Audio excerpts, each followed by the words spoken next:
I'm Huples Cat, and I've always been curious how easy is it to start a fire in a forest like this one with found materials. So I've obviously lit a lot of fires in my life, mostly in fireplaces and a few outdoors, mostly using a BioLite system. But it dawned on me over this year, I haven't actually been in a forest like this and started a fire using materials I find in the forest. Today, let's do that. Here's some leaves. Oh, they're a bit wet. So I'm looking for leaves that are dry. These are actually quite dry. They're very open to the sky, so I'll press on. Here's some dry tinder, but again, it's very open to the sky, so I will press on. Now that looks perfect. Bone dry, pretty well protected from above. Now the top of this canopy is pretty dense and evergreen, of course, so the dead branches should be really good for fire starting. So this one looks perfect, but when I try and take it, it doesn't break easily.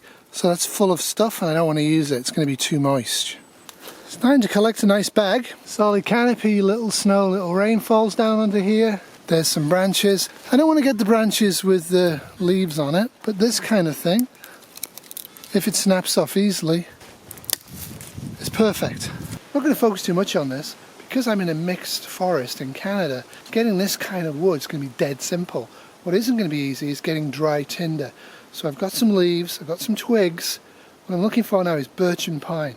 If you can't find leaves protected by a decent canopy, find leaves that are actually almost in full sun most of the time. Goes without saying, know your local area, know where the leaves are in the winter. Avoid birch that's fallen on the ground, it's probably going to be wet. Birch really likes to soak up water. Try and find dead freestanding birch.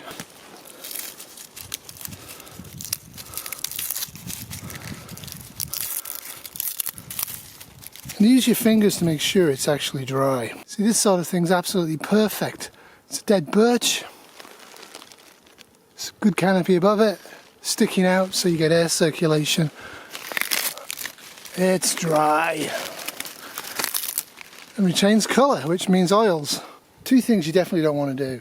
One, you don't have wind. Two, really important, you don't have the fire directly contacting the wet ground. Fastest way to lose a fire. So you need to get some dry sticks to place on the ground and then build fire on top of that. Now where am I going to get sticks from around here? Decent canopy. Are these broken, do you think? There you go.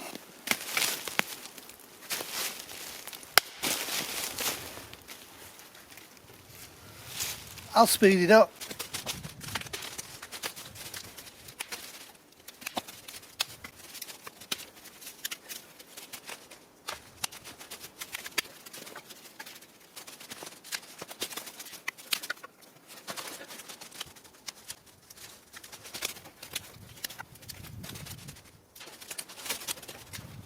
Now if you wanted to get fancy, you can make a third layer and actually build a protective wall around here to cut the wind out. But the wind's not bad. It's there, but I'll be shielding it with my body. I have a magnificent paper birch.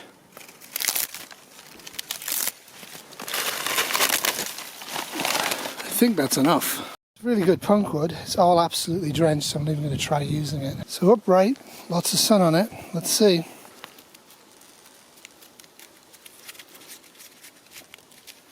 Moist, not bad. Got fire starting stuff. Collected extra wood in no time at all.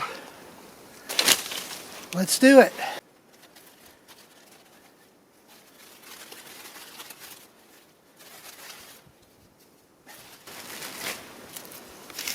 So you want to break this stuff up. Surface area, the bigger the surface area it will be to burn.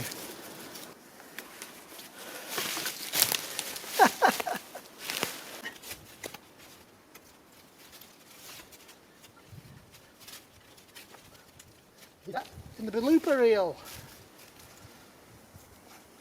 First off, let's try the old-fashioned method.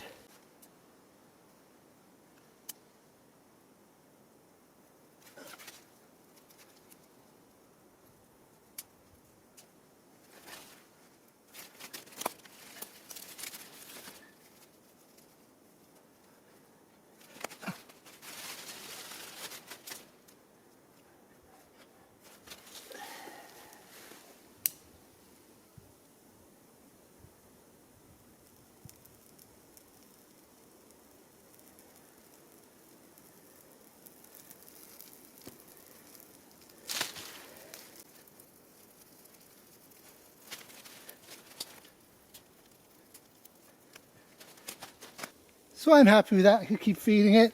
It'd do well. Get a ton of sticks to feed this with. Well, there you have it.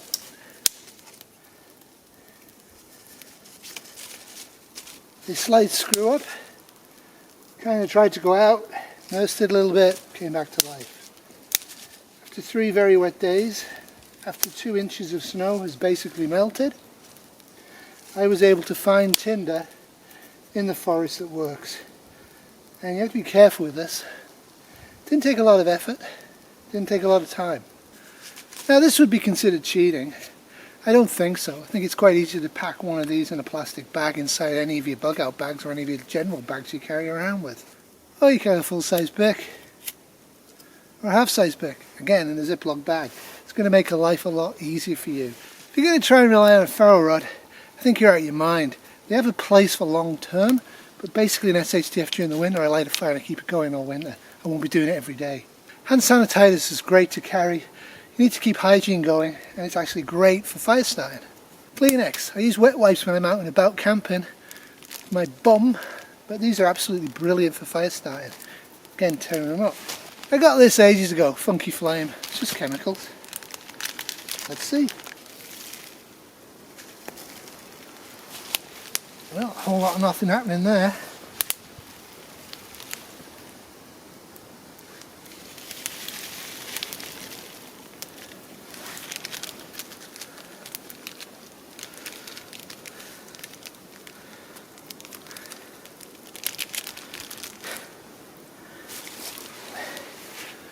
I vaguely see blue, not worth an investment. It's not going to impress your kids, is it? That's the only reason you get it. It's wax impregnated paper, and actually you can make these yourself. But I find these are an awesome kickstart to starting a fire. Okay, I'm getting blue and green flame. I must admit it is a little funky, it's kind of fun. You're SOL in the forest and you've only got cash on you. In Canada and I believe Australia you might be in trouble because it's plastic. This is $5, so it's worth about 25 cents American. And I wouldn't do this, but I want to see how it works. Okay, it just melts. As a fire starting, plastic, paper,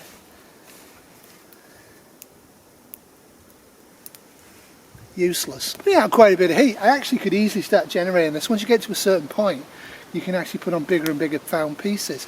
Now I know you guys don't believe me, but listen, I will find you some pound pieces.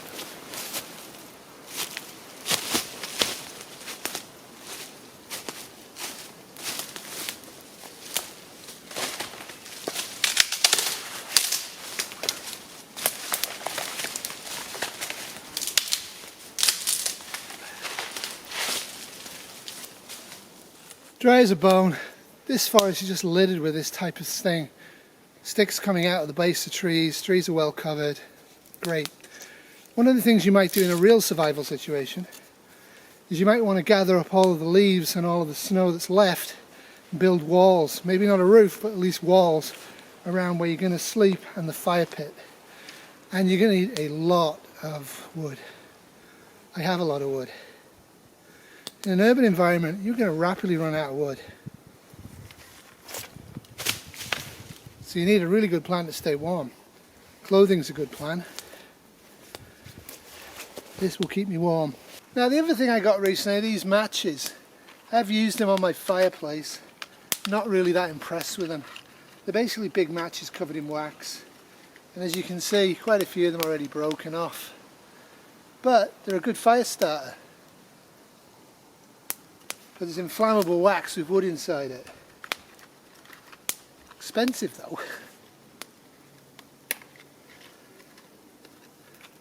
So like always with matches, seal the box once you take the match out.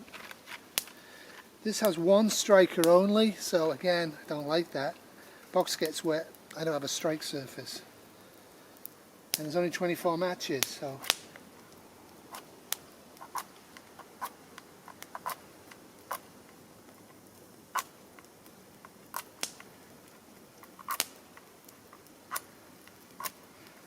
there we go, finally it lights.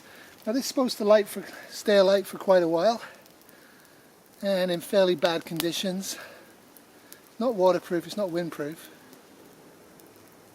But I wouldn't bother wasting my time with these. Not worth getting, just use a Bic. Now one of the things I do is I collect this sort of stuff when I'm out camping or when I'm out in the woods like this, and I keep it sealed, helps it dry off.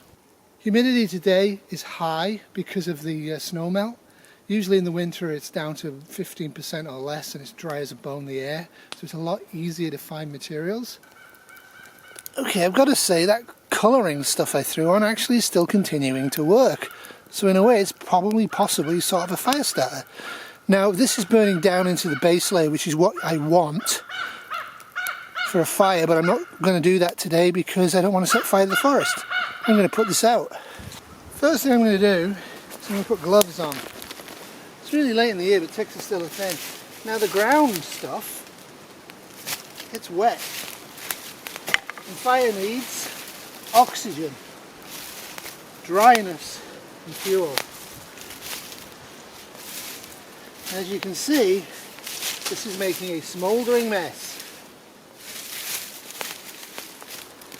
Snow will melt through and help put it out.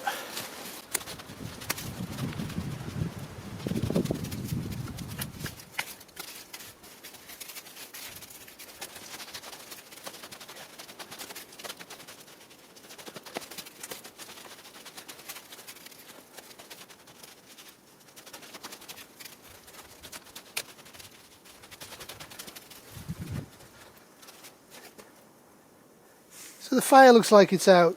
So at this point, I think it's still mouldering under there. So I'm going to use water to get rid of it. Snow's okay, but it's burning underneath that, as you can see from this one. Really cooling down. The heat's leaving.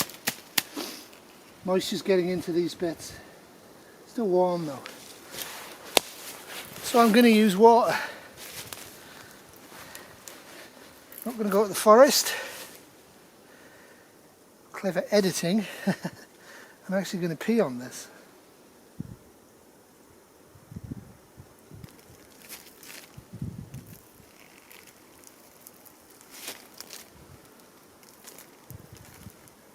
It's actually a time-honoured way of doing this.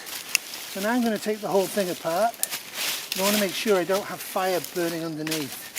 And these sticks that are still burning, I'm actually going to put on the beaver pond.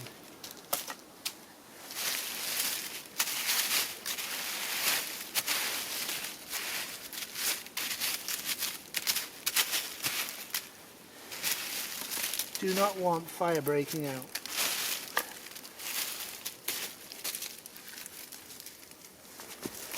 Given the right circumstances,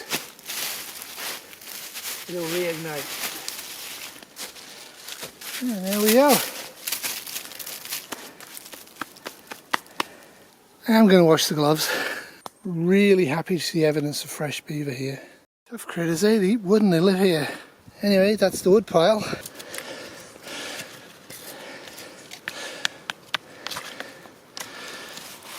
None of that's going to catch fire. Yeah, this sort of stuff when dry is absolutely brilliant for fire starting, but it's just a little bit wet right now, so you need to store this up on dry days. Wasn't kidding about the wood being easily available. Well, that's it for me. I hope you enjoyed this. Thanks for watching. Have a great day, have a great week. But remember, when you start a fire in the forest, hang around. Make sure it's not hot and it will not catch fire. On dry days, clear off as much of the surface as possible, down to bedrock or soil if you possibly can. Great idea. You don't want to actually set fire to the stuff underneath. In some forests, there is a potential of actually catching fire to root systems, and days later a fire can break out. But still, it'd be a huge shame to burn all this down, wouldn't it? Doodles. This has been a Wolfie Terrier 2022 production.